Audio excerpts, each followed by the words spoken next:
कैसी है श्री राम मंदिर के शिखर पर फहराई जाने वाली ध्वजा? केसरिया धर्म ध्वजा की क्या है खासियत? इसे मंदिर के शिखर पर फहराने के लिए किस तरह का सिस्टम तैयार किया गया है?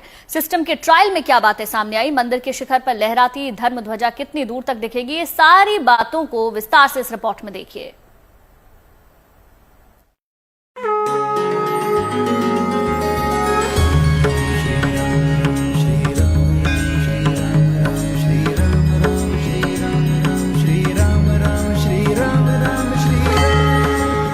अयोध्या में मर्यादा पुरुषोत्तम भगवान राम के मंदिर के शिखर पर लहराती ये ध्वजा इस बात का प्रमाण है कि राम मंदिर संपूर्ण रूप से बनकर तैयार हो चुका है। ये तस्वीर मंगलवार को हुए फ्लैग होस्टिंग रिहर्सल की है। 25 नवंबर को ये धर्म ध्वजा राम मंदिर के शिखर पर हमेशा के लिए लहराएगी। उसके लिए अवध नगरी अयोध्या में भव्य और दिव्य कार्यक्रम का आयोजन किया जा रहा है।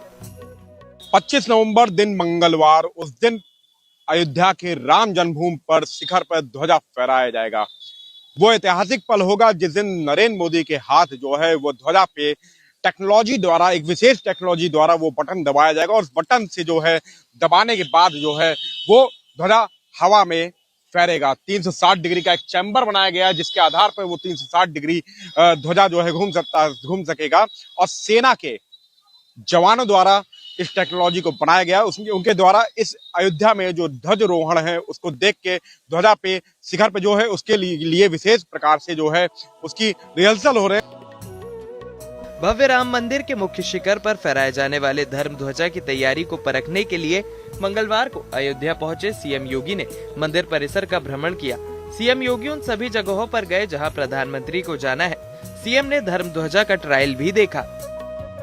सीएम योगी के सामने ही ऑटोमेटिक सिस्टम से ध्वजा को शिखर तक पहुंचाकर इसे निर्धारित 190 फीट की ऊंचाई पर फहराया गया। इसमें करीब 5 मिनट का समय लगा। ये ध्वजा 25 नवंबर को फहराए जाने वाली ध्वजा का डमी है। जानकारी के मुताबिक ध्वजा फहराने का ट्रायल पूरा हो गया है। अब मूल ध्वजा की पूजा करने के बाद इसे 25 नवंबर को श्री राम मंदिर के शिखर पर प्रधानमंत्री मोदी फहराएंगे। ध्वजा फहराने और बदलने के लिए ऑटोमेटिक सिस्टम लगाया गया है। ये सिस्टम ध्वजा को हवा के साथ 360 डिग्री घुमा सकता है। प्रधानमंत्री नरेंद्र मोदी द्वारा बटन दबाते ही ये सिस्टम एक्टिव हो जाएगा, जिसके बाद करीब 10 सेकंड में ध्वजा लहराने लगेगी।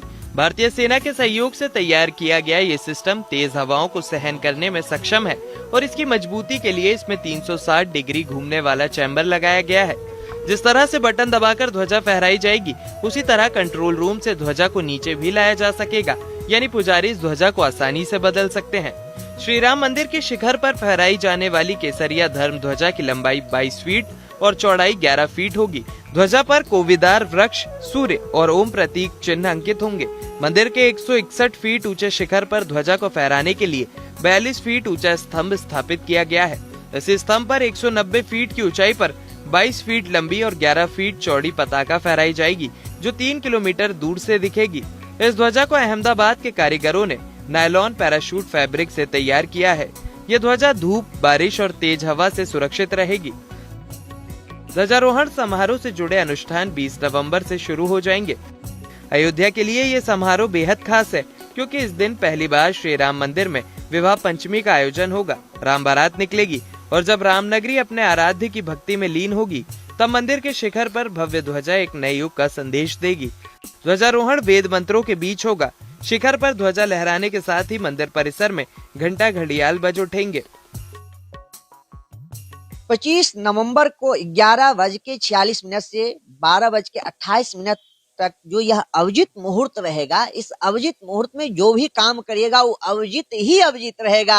वह सदा सर्वदा के लिए अक्षुण रहेगा। जितने भी अनुष्ठान हैं, सारे अनुष्ठान की पूर्णता जो अविजित मुहूर्त में जो सर्वश्रेष्ठ मुहूर्त है, इससे बढ़ करके, इससे सुंदर मुहूर्त कोई हो नहीं सकता है, क्योंकि इसी मुहूर्त में भगवान का जन्म हुआ है। इसी मुहूर्त में जन्म होने के नाते यह पावन पवित्र मुहूर्त है। इसीलिए भगवान का प्रतिष्ठा भी अविजित मुहूर्त में हुआ था और भगवान के जो भव्य दिव्य मंदिर पर यह ध्वज लगेगा, यह भी अविजित मुहूर्त में लगेगा। तो बड़ा ही ये आनंद का विषय है, बड़ा उमंग का विषय है, बड़ा आह्लाद का विषय है। मैं बहुत ही आह्लादित हूँ, बहुत ही आनंदित हूँ। इसको इस जो है वैभव का, इस जो है भगवान के इस ध्वज का जो मैं वाणी से नहीं कर सकता हूँ, कितना आनंद है, कितना आह्लाद है। मंदिर ट्रस्ट के मुताबिक ध्वजारोहण कार्यक्रम के अगले दिन यानी 26 नवंबर से मंदिर परिसर आम भक्तों और श्रद्धालुओं के लिए पूरी तरह खोल दिया जाएगा। अभी तक श्रद्धालुओं को केवल गर्भगृह और प्रथम तल तक ही जाने का अवसर मिलता है।